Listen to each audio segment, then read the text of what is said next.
All right, thank you. I appreciate that. Happy to be here, and thanks for fitting me into your busy December meeting. The music was lovely. I have musicians in my own house. Um, so 2020, unusual on every front. So it was a challenge as far as audits were concerned, but our firm decided we were going to be out of the gate looking at how to do it. And I think that we put together a really good plan. We worked with software companies, we worked with all the school staff, and I have to say, we were embraced, and we embraced the change that came about, and we made it through.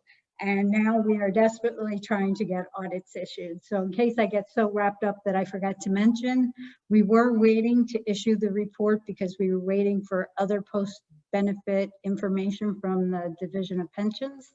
That information was released last Monday. And so we are working to get all our reports updated for that information and released. And I was hopeful to have Wayne's report released this week, but it looks like we'll probably go into next week. So we will do that as quickly as possible. So again, I tell you every year that the comprehensive annual financial report is in the neighborhood of 200 pages. And I like to extract information that's useful for a board member to be familiar with. So we always talk about fund balance. We compare what we had at June of 20 compared to June of 19. And as you can see, the overall increase is 1.5 million, and all of that was in the way of capital reserve. So at the end of the year, when the district determines how much money they had left over and available, you can maintain 2% as unassigned fund balance. That's the 4.2 million you have at the end of the year. In that 4.2 million is also extra state aid. So you'll see down below in the middle of the first page, the 985,000 is extraordinary aid and non-public transportation aid that the district received for 20. The money came in the summer, and you're allowed to appropriate that during 2021. So that'll be helpful with any expenses that you're facing as far as COVID-19. We show how the district generated 1.5 million when the pandemic hit. I remember saying to myself that the savings in school districts would be marginal because you were still paying salaries, you were paying tuitions, you were paying health benefits, you were paying all the major costs. The discretionary portion is very small.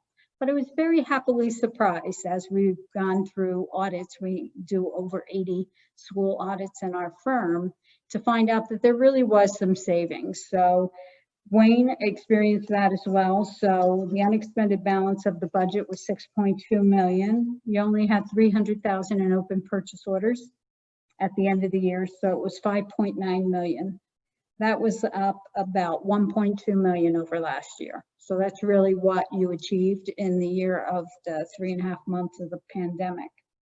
And then you budget fund balance each year, you withdrew money from capital reserve, and that's how you ended up with 1.5. Each year, I also say that it's great to be able to achieve that continuity from year to year. So for the last 3 years, the district has budgeted 1,750,000 to offset taxes in each year. And I'm going to take a very slight pause to say that we had an exit conference with BA and the assistant BA, and we talked about how you're doing in 2021, what resources are available, what type of expenses have you faced to know that you're set as far as if there's maintenance expenditures or capital expenditures. And again, I'll reiterate that the extraordinary aid from last year, that 985,000 is available to appropriate for any purpose in 2021. I think that's all my comments with that. Move on to the capital reserve account itself. You started with 5.2 million. You were able to deposit 4.7 million during the year, and you withdrew 3,253,000. There were some other little changes in there, but that was the primary activity, ending with 6.8 million at the end of the year. And then I went a little further to say at June 30th, you had 6.8 million, but in the 2021 budget, you withdrew $1 million. So you're looking at 5.8 million at this point until the board determines if there's anything else that is needed before the end of the year. In the capital projects fund, that's referendums and other projects that the board has authorized. You have several small balances on projects, and I found that the first 5 that I've listed had the ESIP lease and the SDA grants associated with them.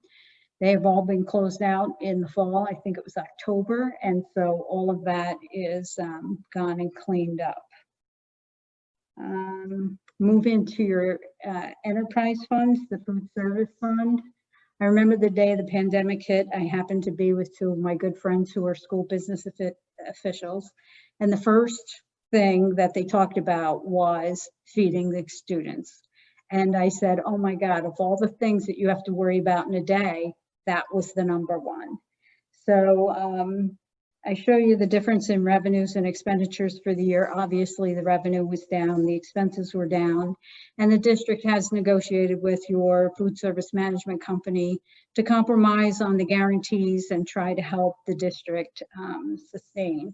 So in a conversation with the BA and the assistant BA, we talked about, you know, continuing to work with food service contractor and you know, trying to estimate what the shortfalls will be and try to end up in a not so bad. I can't say positive, but there will probably be some costs associated with that enterprise fund, meaning that the board would send money over to subsidize.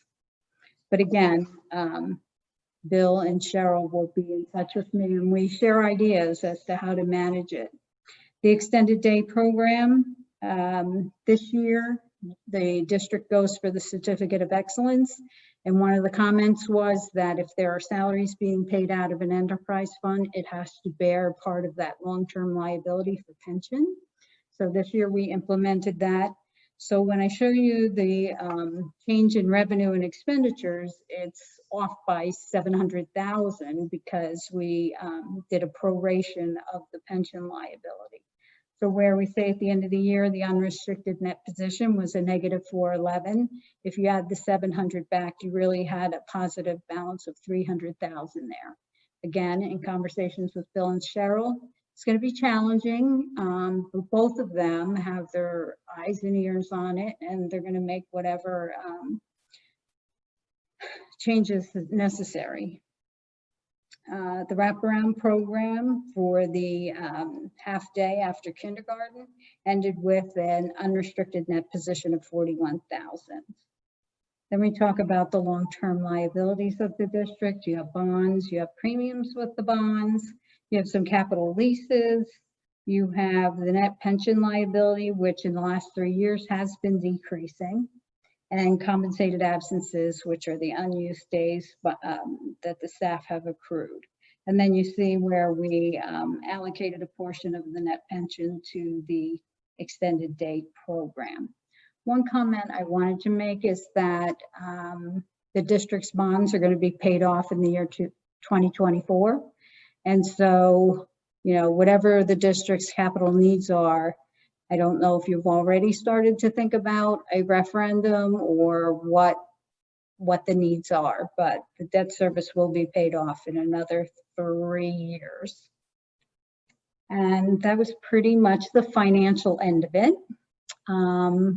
You know, we started this year with a new assistant BA right when we were trying to do the audit.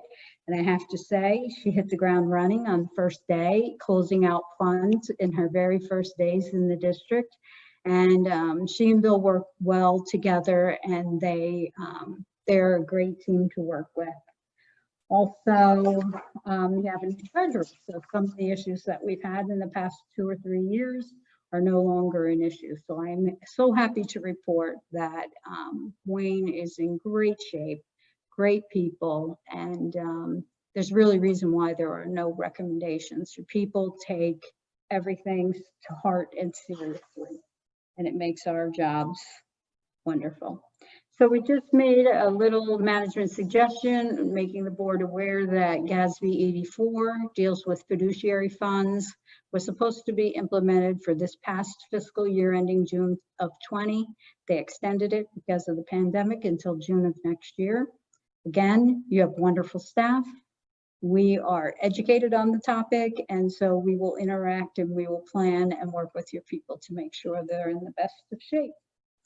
And that's all I have to report. So if anyone has any questions, I would be happy to answer them.